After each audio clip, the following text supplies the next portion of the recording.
really happy to be able to join a conversation in Leadership Buffalo's conversations overcoming crisis with Clotilde. And I was really taken with the wisdom and the call to action and the things that we really need in our community. So Yvonne and I met with her and she graciously agreed to be part of Leadership Genesee today. So welcome to Clotilde, and I'm going to let her take it. And this is an open conversation. Please put your questions in the chat box. I will watch the chat box, and because Clotilde really wants to have this, not just her speaking to all of you, but you engaging and talking with her as well. So get those questions in, and here we go. Thank you, Peggy, and good morning, everyone. It's great to see all your faces. I so wish it was in person, but such are the times. And so how do we make the best of the times is really the story of this conversation.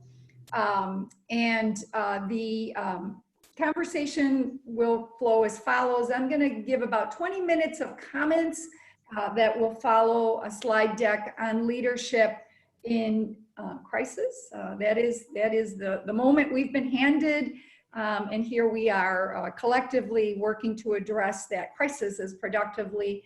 Crises, there are three, and I'll talk about those in a minute, as productively as possible. And then I really do hope to just open it up for a conversation. So as Peggy said, feel free to catch your questions as you're going through it and add them in the chat room, but we'll also have time to fill out the hour with Q&A. That's usually where you have the riches exchange. So again, first of all, thank you for leading in your community. Members of Leadership Genesee are the civic leaders that are there for our communities as they face the challenges, sometimes more challenges than others. And I am a graduate of Leadership Buffalo, and I was just sharing with Peggy that given I'm a teacher by profession, and other than my workplace, my kids' schools, and my place of worship, it really, I didn't know as much about my community as I thought I did until I joined a leadership program, and really the world opened up in terms of the forces at play in our community. And the role that individual citizens can play, and particularly in this area where we have this racial injustice outcry in the country saying enough, we need to change. The Leadership Genesee program has been on the leading edge of that by addressing issues of diversity, equity, and inclusion broadly, race, gender, sexual orientation, etc., as part of your Leadership Genesee experience. So congratulations to you on doing that work, which positions Leadership Genesee very well right now to again lead in this moment of crises and opportunity. So I mentioned three crises. Clearly the pandemic, right? May you live in interesting times, the Chinese proverb. Here we are with this unprecedented moment. Then and these are so interrelated, that moment, that crisis, this pandemic, the COVID-19 pandemic that kept many of us at home quarantined and also focused us on the television and the news so that we were all collectively witness to the social injustices that, by the way, aren't new in this country.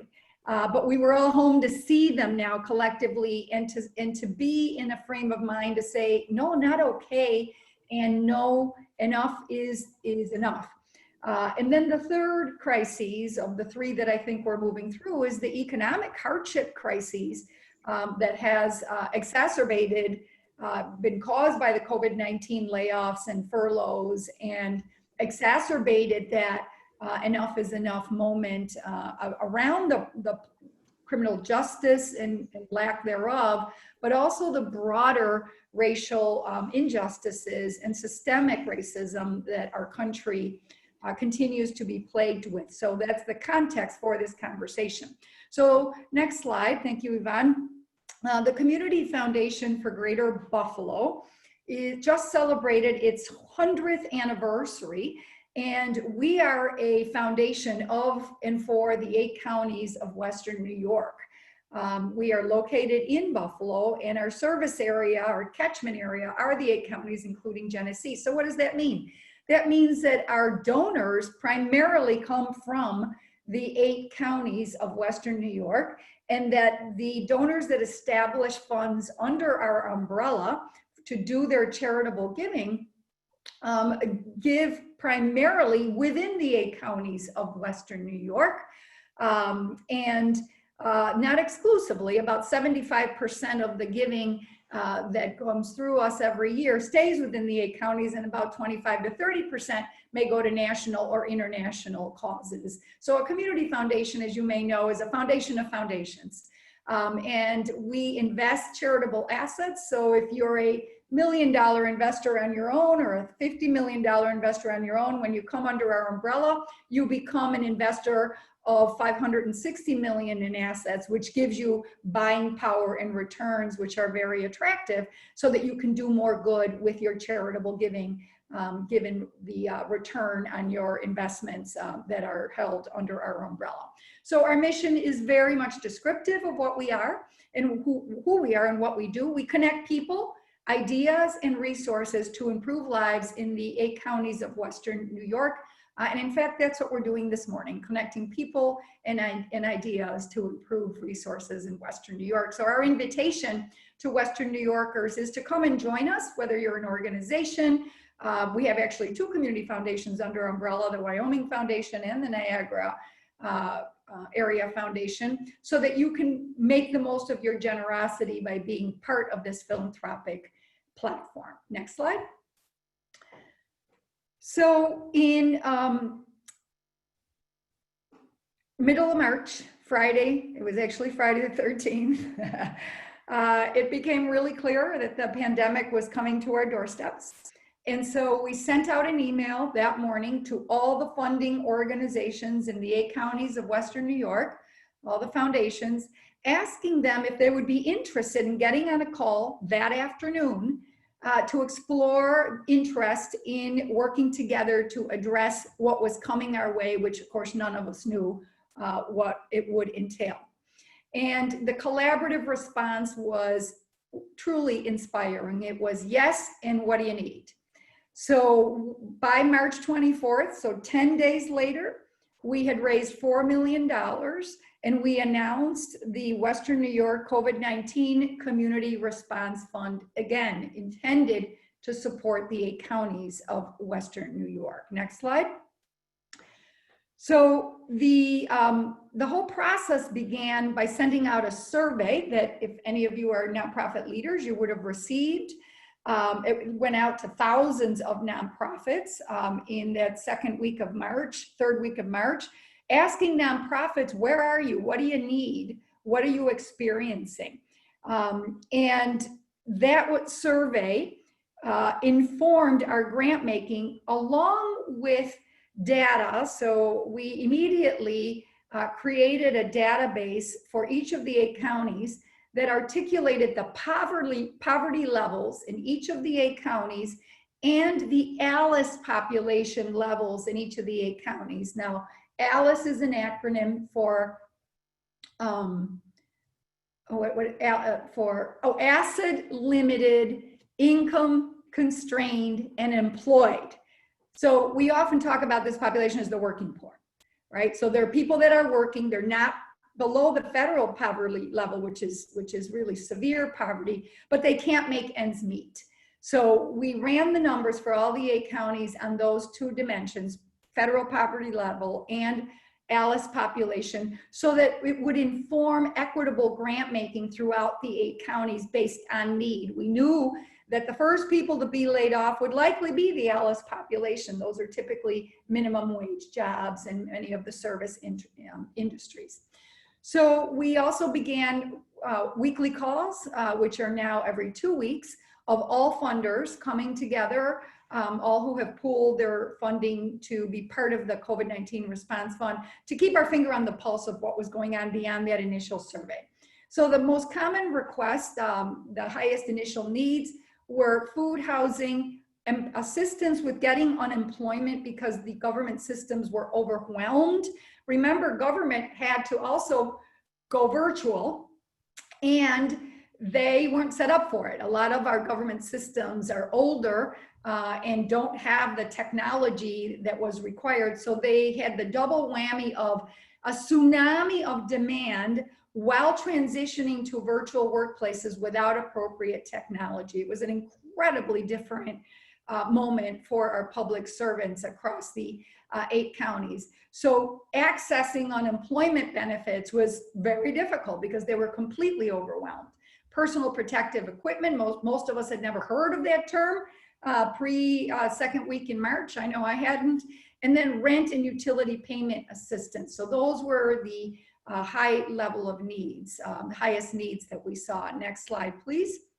So the grant making began with a group of 10 foundations, 10 professional grant makers that represented the footprint, reviewing. It was by invitation. We also stood up a community advisory panel to review lists to make sure that we had representation of organizations from the 8 counties and through a race equity lens. And our intent was to move quickly because the needs were real, people were laid off, and people had needs. And we wanted to be out there, push money to the front lines to address the emergency needs from April through June, April, May, and June, for those 3 months, giving government a bit of room to get their act together to respond to this tsunami of demand, to address the needs through a more systematic approach. So it worked. It was backbreaking, I will tell you. I mean, we worked weekends and nights to be able to get this money out there responsibly and equitably. And again, it was focused on those organizations that were on the front lines serving our most vulnerable. So for example, our senior citizens, our children, people with disabilities, and low-income communities, both urban and rural. That was the priority. Next slide. So the 3 rounds of initial grant making that spanned from early April through the end of May put out $6.5 million to 156 organizations, and the grants ranged from $1,500 to $350,000 for food. So it was a huge and broad array of grants that went out as soon as we could get these rounds moving forward. Next slide. Additionally, we set up a microgrants program to complement this $6.5 million of grants. And the microgrant programs was intended to deploy resources. So it was simultaneous with the 3rd round of grants to over 235 organizations throughout the 8 counties. So these are the food pantries at a church that typically open 1 hour after service once a week, and that, you know, are run by 1 or 2 volunteers. That's the intent here. And we wanted to stock the cupboards for the summer months for these small frontline players, in addition to the larger nonprofit organizations. So the grants were anywhere from $500 to $2,500.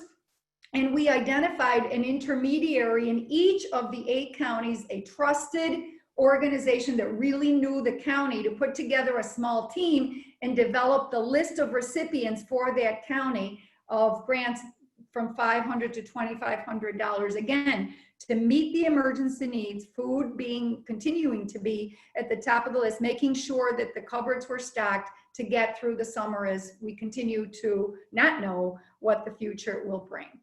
Next slide.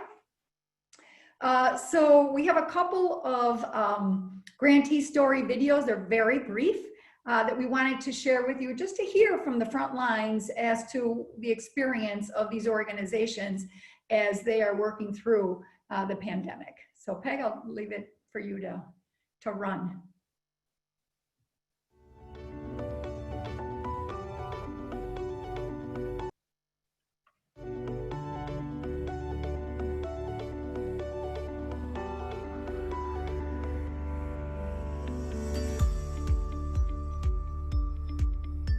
When the COVID-19 pandemic began, the YMCA created the Community Shepherding Program in an effort to leave no one alone, forgotten, or isolated during these uncertain times. We have over 400 volunteer shepherds reaching 7,000 households each week. The Western New York COVID-19 Community Response Fund has enabled our YMCA to really take this program to the next level and quickly provide resources to families in need. We have made over 300 deliveries, providing groceries, masks, school supplies, arts and crafts supplies for children, and even cell phone minutes for those whose health and well-being relies on connecting with their support systems daily.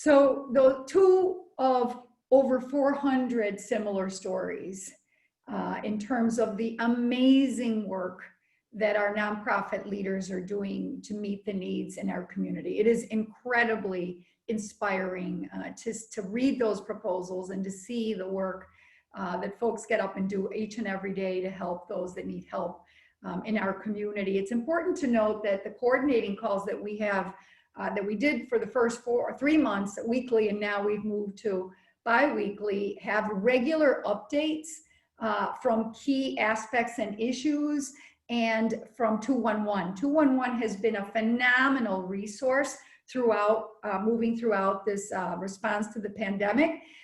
They actually give us weekly updates on what are the top issues, and then we troubleshoot on how we can solve any issues that need to be addressed as we move through these calls. So you saw a reference of WNYresponds.org.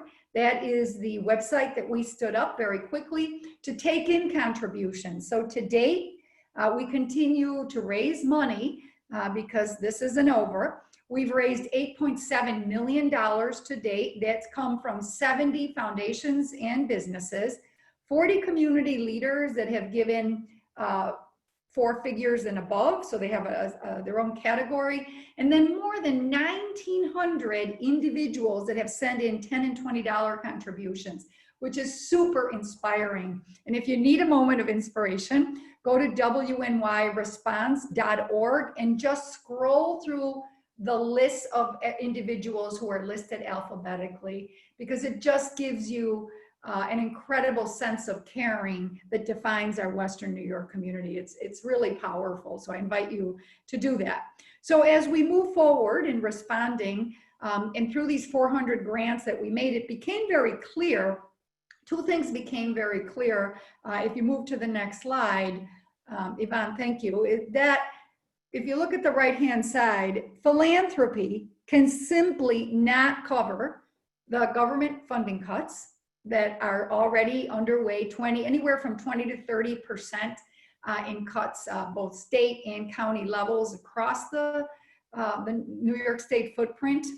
Nonprofits have lost earned revenue on state contracts that tie to service delivery, and because service in many cases had to be halted or transitioned to virtual platforms, that has changed. And then loss of contributed revenue because of the economic crises and the cancellation of events, which are the lifeblood of many nonprofits. So there's no way philanthropy could fill that void in any way, shape, or form. So the nonprofits, by the way, which are faced with increased service demand, layoffs and furloughs of their staffs because of the right-hand pressures, economic pressures on organizations, the economic vulnerability of the nonprofit organization, but also of the clients that they're serving and the escalating need. and the increased mental health challenges of those amazing people who work in the nonprofits, but also the people they serve. So it has been a real challenge for the nonprofit sector to address all of these factors on the left-hand side of this slide in the face of the financial pressures articulated on the right-hand side. So we need to build back better. We can't just go back to where we were prior to March 13th. We need to innovate forward. We need to work in new ways. And hence, we have stood up a Build Back Better initiative as the next phase of this COVID-19 fund. So next slide. The Build Back Better initiative has already started to support the major needs. So what became really clear is that of the 400 grants that we gave out right away, that over the first 2 months, April, May, and June, we saw that everybody needed PPE and nobody knew where to get it because they'd never had to use it before. So and it was like a Wild West market out there in terms of price gouging and quality. So we stood up a coordinated effort so that nonprofits could purchase from a centralized place, and that would, because of the bulk buying, hold down prices, guarantee quality, and help the nonprofit sector find their footing in this PPE space as they reopen. So that has been stood up for the 8 counties of Western New York. VIA is actually running that. We're very lucky that Tammy Owen, who is the executive director of VIA, which was formerly the Olmsted Center for Sight, came from hospital purchasing.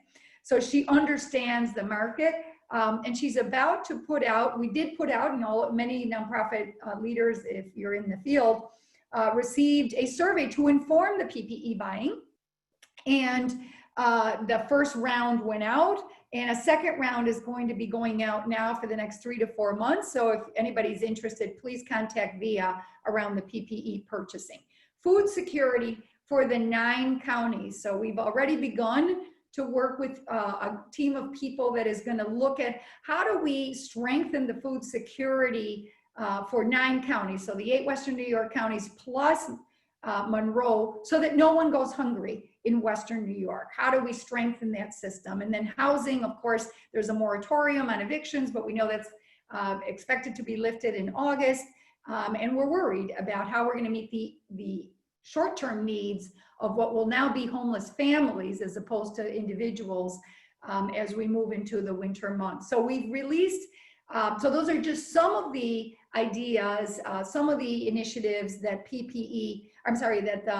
Build Back Better is going to be supporting, but we've released an RFI, a request for ideas, which is due July 31st. And that is asking for collaborative ideas to help us move forward together in new and innovative ways.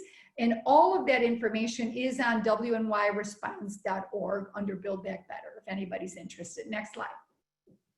So the Greater Buffalo Racial Equity Roundtable is an initiative of the Community Foundation as we pivot to how we were positioned to respond to this moment of protests around racial injustices. So the roundtable, next slide, was launched 6 years ago with over 40 community leaders representing business, government, and nonprofit and faith leaders.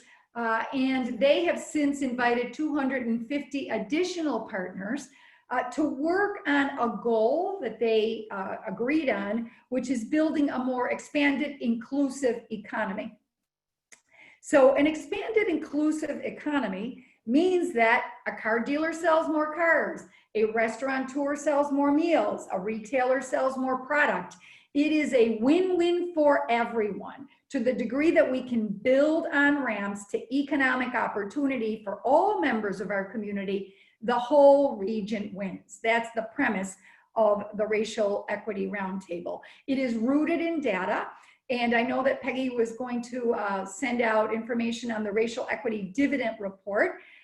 So that is an important piece to look at, that it really explains how we got to where we are across 14 different indicators, in 16 indicators in 4 domains. and helps you understand the economic opportunity, the dividend of closing these race equity gaps throughout our region. And it is focused on systems change, meaning policy and practice, right? That is where racism lives, in systems. In fact, it has been legislated into systems. It is not about individual actions. It's about organizational decisions and action. And that's the good news, because if we built it, we can rebuild it with intentionality and effort. So that's the good news at this moment. Next slide. So the roundtable currently has 10 initiatives, again, 250 partners that are arrayed across these different tables. In essence, 10 roundtables are what constitute the roundtable, working on reentry, working on workforce, juvenile justice, business leaders of major employers and how they can change the culture within their institutions, boys and young men of color and how to build their voices and their authentic narratives to counter the false narratives that are out there promoted by media, and youth employment. And then, so those are all systems change efforts focused on each of those specific goals. And then we have 4 initiatives that are focused on creating the conditions for change that are all about building capacity and awareness within institutions and individuals to be able to lead change within their organization. So this gives you a high-level overview of what the agenda is for the Racial Equity Roundtable. Again, with a goal of an expanded, inclusive economy which benefits each and every one of us. Next slide. So a couple of highlights of the work of the roundtable. Breaking Barriers is the Young Men of Color initiative. So Breaking Barriers takes on about 75 young men of color, ages 14 to 24, every year, and they meet every other Saturday morning to do a leadership program, pretty much like Leadership Genesee, to find their voice, to learn, to do public speaking, to understand how a bill becomes a law, to become advocates for change, etc. And that initiative, they named themselves Breaking Barriers. And then at the end of the year, they become mentors for the next class. So the class keeps growing exponentially through a peer mentoring program, which is very effective. Through the pandemic, they've been meeting weekly over Zoom for an hour and a half because they're home, and it's been an incredible safe harbor for these hundreds of young men of color that are stepping into leadership in their own rights. The Racial Healing Circles is a wonderful strategy. These are conversations that happen with no more than 20 people max, a racially diverse circle, talking about who we are as individuals, listening to each other, and having the opportunity to get to know people as people across racial categories, which is sorely needed in our region. I was sharing with Peggy and Yvonne earlier that we have something called the 90%, that's 90, isolation index in our communities. That means that there is a 90% probability that on any given day, a white person will not have an interaction with a person of color. Think about that. And now think about where you go to worship, where you go to work, where you go to eat out. Remember those days when we used to eat out? And you look around those spaces where you shop, and you begin to see that 90% isolation index. And so what can we do about that, right? That's the challenge before us. The segregation that has been really legislated by our public entities, both local, state, and federal, has been very effective in creating segregation and oppression for people of color. It's really stunning to see as you learn and you peel back the layers of the onion to understand how this happened in our country. So Racial Healing Circles are now being facilitated by an organization called NFJC. And NFJC is available to with trained facilitators if anybody's interested in putting together a Racial Healing Circles. They take about 2.5 hours, I would say, and they're incredibly powerful. You leave a better person when you have that experience. Often we do it with different churches or different, places of worship, bringing one place of worship. The most segregated place in America is Sunday morning, right? So one church will bring 10 members, another will bring 10, and then you'll do a healing circle. That's one way to do it. But you can do it within a workplace or with any group, as long as you have racial diversity. The racial equity impact analysis training, the Roundtable has been promoting this for the last 5 years. We currently have had 90 unduplicated organizations go through this.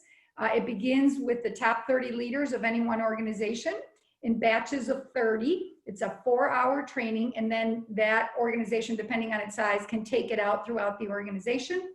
It gives you a shared history of how we got to where we are in our communities. It gives you a shared understanding and language to talk about a very difficult and painful part of our American reality, and a shared tool to use within that workplace or that institution to help you make decisions through a race equity lens. So highly recommended.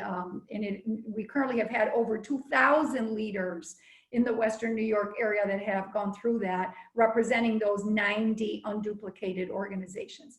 And then the Reentry Coalition is an effort that has been working on completely restructuring how citizens reenter our community with higher levels of possibility for success after they've served their sentences in jail. So those are examples of a little bit closer of the work. And there's a lot more at www.racialequitybuffalo.org. And that website also has a resource list, which is very powerful and rich with opportunities to continue our individual journeys as we get involved in this space. Next. So what can each of us do? And this is my wrap-up slide. And what I would say is that what I would recommend is to spend a moment with yourself to get clarity on your values. Does this matter to you, and why? Because if the answer to that is no, then it speaks for itself. Not an issue that I am prepared to confront and embrace. But if the answer is yes, then think about the why it matters to you as an individual, 1, and to you as a member of your family, 2, and to you as a civic leader, because everyone here is a civic leader. And really center your values as the point of departure for getting informed, getting connected, and getting active. We have been denied the knowledge of how institutional racism happened in our country. I have a master's degree in education. Education is absolutely a system that has to be reformed, and we all more than know the reasons why. It doesn't work equitably for every young person, public education in our country. So getting informed, there are 2 books I would recommend, but go to www.racialequitybuffalo.org, because again, there's a whole resource section that's a good place. It has documentaries, it has films, it has book recommendations. So it's a great resource for your own learning journey, your continued journey. This is a lifelong journey of education and building our own edification and understanding. There are 2 books that I would recommend. I think one that should be required reading for every civic leader is called The Color of Law by Richard Rothstein. And it lays out very clearly the policies, federal, state, and local, that created institutional racism. Intentional policies. It's actually unbelievable. It is not a thriller or a page turner, but boy, is it a sobering awakening of how our country built institutional racism with intentionality. It's stunning. It's not about individuals. It's about systems and policies. And the good news, again, is that if we build it, we can rebuild it better. So I think that's the good news. Then Another book that I would, that is challenging, I will say, to read is White Fragility. And White Fragility is by Robin DiAngelo, and she's a sociologist, and she talks about how white people can be allies and how white people can enter this space and be the solution, because it is for the majority population to change the policies in our democracy and to understand the whys and wherefore. So those are just two suggestions.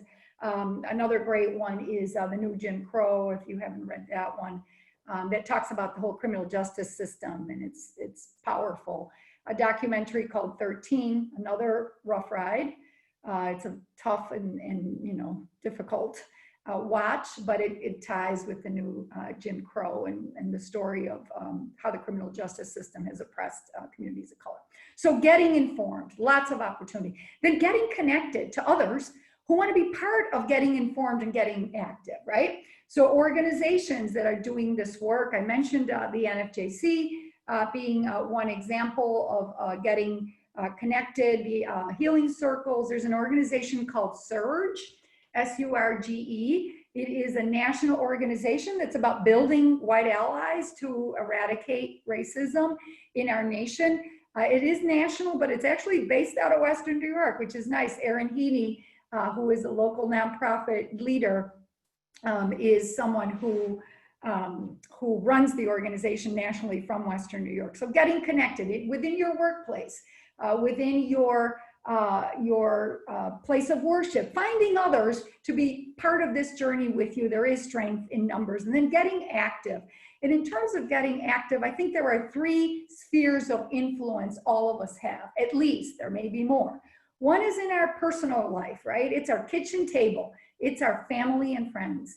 One is in our social lives, so our places of worship, our garden club, our running group, etc. And then a third and very important place is our workplaces, where we spend most of the time in our lives if we're working full-time. So getting active and organizing learning journeys within those spheres of influence and building an action plan for each of those 3 spheres of influence, so that, you know, what am I going to do differently with my family? Maybe I'm going to share that racial equity dividend report with my 2 favorite cousins, and we're going to talk about it. That's powerful. That's how change happens, one person at a time in this journey of awareness, in this moment of opportunity to change the systems and help people understand how we got to where we are. In your social spheres, again, and Zoom's a great way because people love jumping on Zoom. It becomes easier actually to get together in some ways. For you know, a place of worship and a group that may want to join you in maybe doing a book club around race equity, right? So that's just an example of an activity. And then in your workplace, maybe depending on where you are and if you can, you know, if you're in a position to make decisions, to say, you know what, let's go through that racial equity impact analysis training in our workplace and let's see where it leads us, so that we can be part of the solution, so that we can change our policies and procedures through a race equity lens. Because if every workplace in America actually embrace a race equity lens, we would have a very different country. Because in the aggregate, our communities would feel that difference. So those are just examples of how each of us can get informed, get connected, and get active.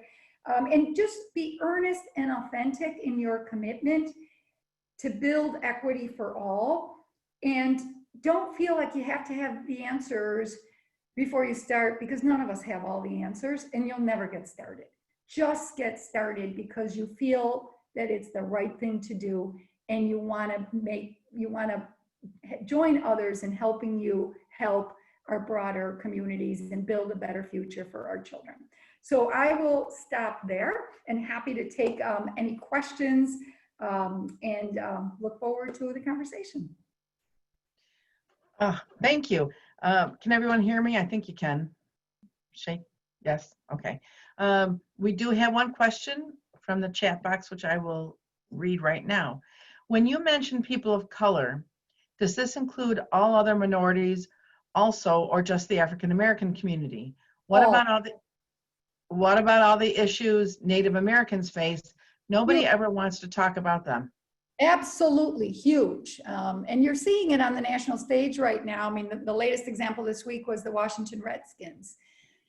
You know, it is all people of color. The systematic oppression of people of color it's just stunning in our country, and we can change it. And it is being changed. We have a moment of opportunity to lean in, and each of us has a sphere of influence to be part of the solution. Several. It's interesting about the Washington team because I went to St. Bonaventure and we were the Brown Indians and proudly felt that way. But when they changed the name, you know, I actually felt really proud of the fact that St. Bonaventure did that at the time that they did it. I was very proud of that. So awesome. All right. Who has another question? Let's see. I am part. Okay. Nope. Sorry. Hi, Peggy. Would a racial equity training be something Leadership Genesee could sponsor or provide? Yes. Absolutely. I think that's something we should do. I'm hoping we do. Question from Eric Fix. I am part of a book club at work that is reading How to Be an Anti-Racist by Ibram X. Kendi. I highly recommend it. Another great resource. Absolutely. I had actually an opportunity to meet Professor Kendi last October. We were at a national meeting together, and just an incredibly inspiring young man who is a thought leader in this space. He's got a couple of books out and they're all good. Yes. July 20th, he has a webinar. I will send the link out for anyone that wants to participate. I don't believe there's any max on participation. You just have to relate your registration to a library, because it wouldn't let me register, and then I put down other and I put Richmond Memorial Library and it let me register. So I think libraries are sponsoring his speech, so which is awesome. All right, any other questions from the group? Nope, not right now. Let's see, the book that someone did ask about, the book on what was the third book you mentioned about the criminal justice system? Yeah, it's called The New Jim Crow. Okay. And we'll be sure to send out a list of all of this on today. I do encourage you to go to that racialequitybuffalo.org, go to the resource section. It's a drop-down menu. And again, books, documentaries, movies, you know, it has a lot of resources that we continue to aggregate that are very useful. Yeah, the three books were The Color of Law by Richard Rothstein. I would recommend that one first because it kind of gives you the framework of how we got here. Because in the absence of good information, we make it up, right? And it is just the intentionality of it just is so sobering. And then the White Fragility, which is about, you know, how we as individuals can be part of the solution. The New Jim Crow looks at criminal justice. Ibram Kendi's books are also a great addition. The documentary I saw in the chat box is called 13, and it does, again, incredibly sobering. It is hard to watch, but it is a hard topic. This is a painful part of our American reality. And I think embracing that pain so that we can pivot to policy change, which is the solution as it was the problem, is really powerful. So, you know, you have to embrace that opportunity that we're all in a position, we are still in a democracy, and we are all in a position to change policy at the local, state, and federal level. And it is an opportunity we need to focus on relentlessly, especially civic leaders like all of you. People listen to all of you, right? You're part of Leadership Genesee for a reason, because people look to you for leadership. Use that platform at this moment in time, because people, whether they agree or disagree, will listen to you. Wow. Okay, here's a question. Can you speak specifically about which of these program services are available to Genesee County? What All has of the your, ones I've mentioned are available to Genesee County. You know, in terms of facilitation, especially now with Zoom, it makes it so much easier. We've Sure. taken healing circles online, the racial equity impact analysis trainings online, the virtual platforms, as difficult as it is, if you're a people person, which I am, it really has had benefits. And that is, it's actually been a facilitator to bring people together across distances. So, you know, that has been the silver lining in this cloud. okay. What has your organization done to proactively support our agencies and individuals in Genesee County? Yeah, so we, again, the whole COVID-19 response was very intentional in terms of addressing the needs throughout the 8 counties and continues to be. And we certainly hope that we'll hear from folks in Genesee County around the RFI that's due July 31st. And what that request for ideas is about, I'll just say a little bit about that, is asking nonprofit leaders to put together teams, planning teams around an idea. Who better than nonprofit leaders to see how we could possibly move forward together in new ways to continue to address the needs given the very significant challenges we're facing. But these are the ideas that are bigger than any one organization and that any one organization couldn't do alone. So it's not about a grant for a program or a grant for operating support, because there isn't sufficient funding to do that for all the 8 counties. It just doesn't exist. Sure. So the point is put together a team that includes, led by a nonprofit leader, that includes at least representation from one of the 2 other sectors, from government and business, because fresh eyes always support and feed innovation. And put together a planning team that will work with you on fleshing out that idea into a full proposal. And then in the month of August, we will review the responses to these RFIs. And it's a very high level, 5 questions, only a maximum of 500 words per question. It's just putting forward a concept. And one of the questions is, what resources would you need to flesh out this idea, to help your team flesh out this idea? And then we will give you funding support from the COVID-19 fund to hire consultants, extra staff, data analysts, you know, technical assistance, whatever you think you need to help you flesh out the idea into a full proposal by the end of October. And then we will do another round of fundraising beyond what's left in the fund to fund the most competitive full proposals to implement these ideas, to begin implementation by the end of the year, beginning of next year. So it's really meant to help nonprofits innovate forward and to give the resources now early on in the process to flesh out the ideas, because our expectation is that nonprofit leaders are not sitting around with nothing to do.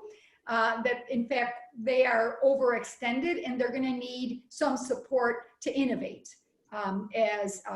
in collaborative solutions to continue to serve the needs of our community. So that's the RFI concept. Happy to take any questions on that if anybody has it, and would love to see some ideas from Genesee County. And it can be multiple counties, by the way. It doesn't have to be county by county. It can be to address an issue. Arts and culture is, you know, certainly included. We haven't put any limitations on what issues these innovations are seeking to support. Okay, super. There was one more piece to that question before I get to Lynn's question, and that was what can we do individually and collectively to support these programs? And Tammy is on the call today. So I'm going to unmute you, Tammy, if you want to just talk a little bit about that. She's the executive director of the United Way here, and I think you probably know her. I do, yes. Tammy and I have been Good to see you. She's been a great partner. One of the first calls I made was trying to reach Tammy.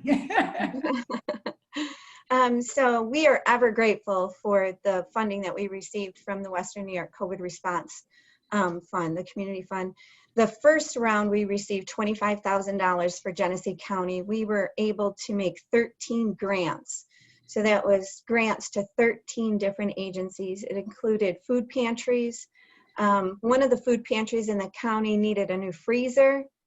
We have a very, very compassionate county. So our food pantries at times are overflowing because they've received so many donations. So the fact that we could allow them the monies to purchase a freezer and then have monies to also replenish if they did fall short was great. The second round, we received $9,000 and we made 7 grants. And it had to be to 7 different agencies from the first round. So that opened up probably 3 brand new relationships for the United Way with 2 food pantries and an agency that we had not worked with directly. Of both rounds, 2 recipients are in our class of 2020, our LG class. So we were able to help Charity at the Y with the emergency daycare, so that anything that she needed as far as getting that emergency daycare set up, sanitizing items, snacks, so that they didn't have to pull from their budget, she was all set. And then Christy Weldron with the Restore Sexual Assault Program, where we were able to give them funding towards their PPP or PPE, sanitizing the office, anything they needed with clients, and their phone bill, because their phone bill had increased because their calls with domestic violence had increased. So the Red Cross throughout this is now offering COVID testing with the Bloodmobile. We were able to give a grant to subsidize the cost of that testing. So it was phenomenal to have this funding come in and just replenish resources at the food pantries was huge. So yeah, so we are ever grateful. Thanks, Tammy. To you, Tammy, for helping us distribute funding within Genesee County, from a position of knowledge there. I saw a question that came up around another great book, American Dirt. That's one of the books I've read in the last 4 months, and the whole immigrant issue. So I am an immigrant. I actually was resettled in Buffalo through the Catholic Charities Refugee Resettlement Program when I was 9 years old. So I believe this country, the greatness in this country is built on our diversity, and much of that diversity came through immigrants. And if each and every one of you looks back into your family history, unless you're Native American, you are an immigrant. You came to this country as an immigrant. So to the degree that we can find a workable solution, and the politics are at a pitch, I get it. But our food system simply wouldn't work in this country right now. The fruit and the vegetables that are on our tables and in our refrigerators today, if it weren't for the immigrant population that are helping our food system move forward, much less other systems. So I think finding a workable solution is important. And in my estimation, immigrants are central to the continued growth and prosperity of this country. So again, it's my personal experience, and our public safety net is a critical part of helping individuals like myself get the help they needed to move forward and become contributing members of our community. So that's my immigrant experience. That's great. One of the things you talked about when I watched you at the Leadership Buffalo session was, and you talked a little bit about it today, was the spheres of influence. And I know some of my compatriots in training have heard me talk about spheres of influence before, because I really love that visual in my mind.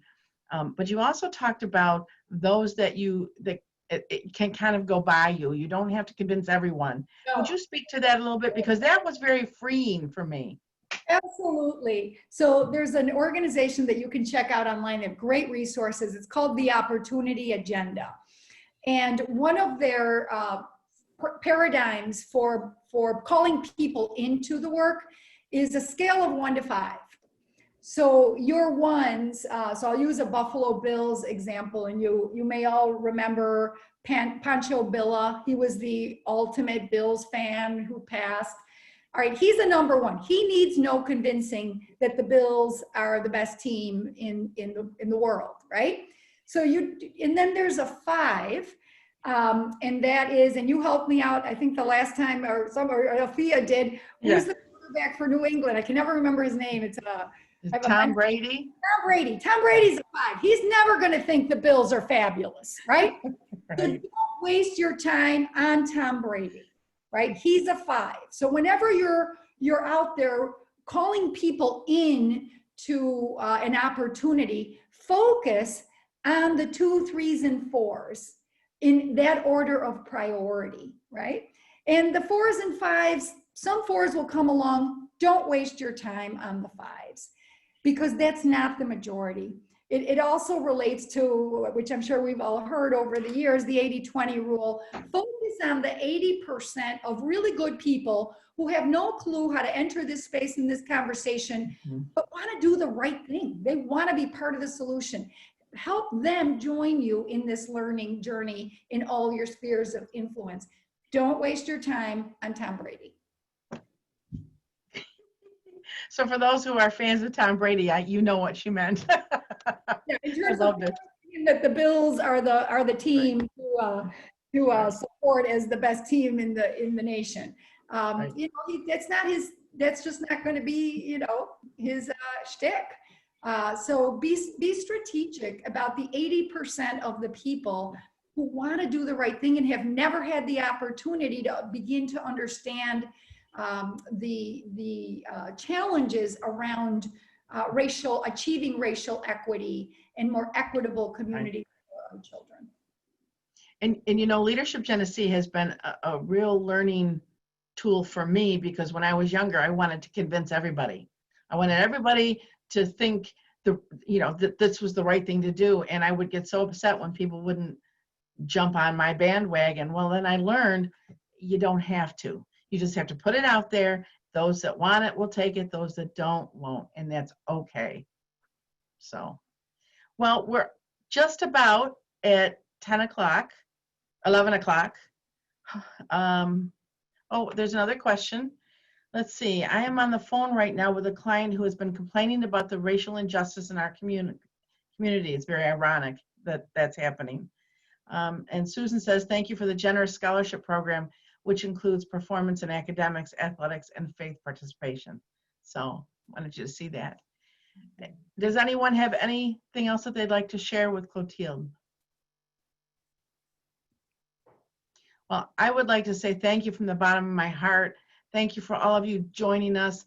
Clotilde, your words are inspiring, and we appreciate it.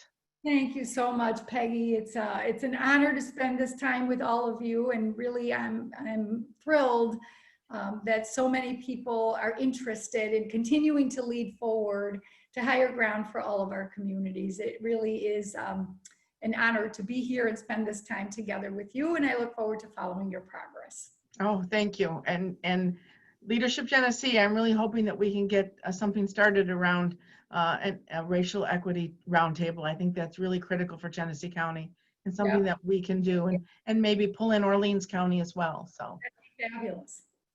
Yeah. All right. So thank you, everybody. Yvonne, stay on. Thanks, everybody. Bye.